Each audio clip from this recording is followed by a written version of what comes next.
Reluctant Narcissist, More Sane Than Reality. Chapter 1, To Understand Life and Death. It is better to go to the house of mourning than to go to the house of feasting, for that is the end of all men, and the living will lay it to his heart. Sorrow is better than laughter, for by the sadness of the countenance of the heart is made better. Ecclesiastes 7:2-3, King James Version. It is better to go to the house of mourning than to go to the house of feasting, for death is the destiny of everyone, and the living should take this to heart. Frustration is better than laughter, because a sad face is good for the heart. Ecclesiastes 7:2-3, New International Version. The cemetery, a place where no one comes to unless they have to. A destination which they often fought to death to not do. Ironic. But this place holds peace. It holds a silent memorial to the outcome of a life often unfulfilled. There were few happy souls here.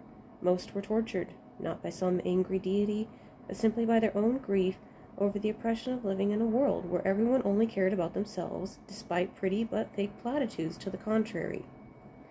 This place held memories, wisdom of the ancestors, hard-won memories that they took to their grave, wisdom often not won until after they laid to rest, wisdom that they longed to share with the living, like Lazarus with Moses looking across the chasm to the rich man begging for water. Lazarus was not able to satiate the greedy man. Only that man could repent. The greedy man did not want the wisdom of Lazarus, but only what Lazarus could tangibly provide.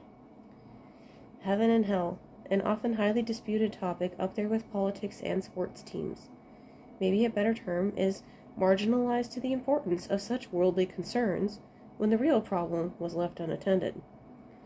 The real problem is induced polarity, which everyone was quite a fan of maintaining, as if they did not know that they were their own prison wardens, and would never allow themselves nor others to break free. Heaven was only achieved when one overcame life and rose again. Hell was often achieved by the thoughtless actions of being one's own prison warden and never truly living. Chirp, chirp, chirp, chirp, chirp! A blue-gray streak burst from the trees a ways up the path in a flight for its life, closely pursued by a hawk, and just as swiftly they disappeared into the other stand of trees. Diana muttered to herself. So, that was not a pileated woodpecker that I've been hearing all this time. In fact, it was a hawk on the hunt. Apparently the country bird had become quite happy here at the edge of the city, a bridge between two worlds. This cemetery was a threshold to whichever life one chose. Rounding another corner, Diana stopped cold and witnessed something that she had never seen before, but which would become a common enough occurrence in the next few years for her to realize that a huge change was afoot, and her foundation was being shaken until nothing was left that could be shaken. The hawk stood wide-legged and made quick but efficient work of plucking a bird, discarding its feathers in a perfect circle around itself and its prey. In mid-pluck, a feather still in its mouth, it looked at her for a brief moment before quickly dismissing her as unimportant. Perhaps it knew that she had no intentions of disturbing it, nor robbing it of what it had fought for. A distant bell tolled. A distant bird cried, as if from another world, across a great distance of time and space.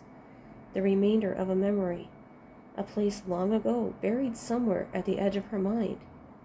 Chills ran up her spine. This was an important, albeit ill-defined moment, a moment outside of time just for her. The predator and the dead prey.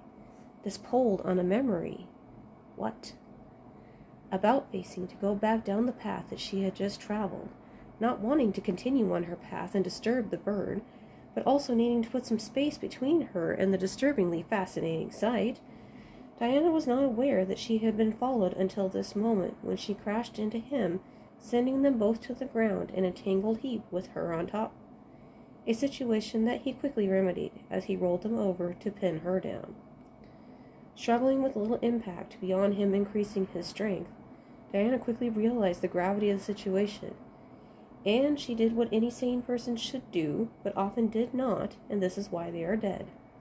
She surrendered and went still.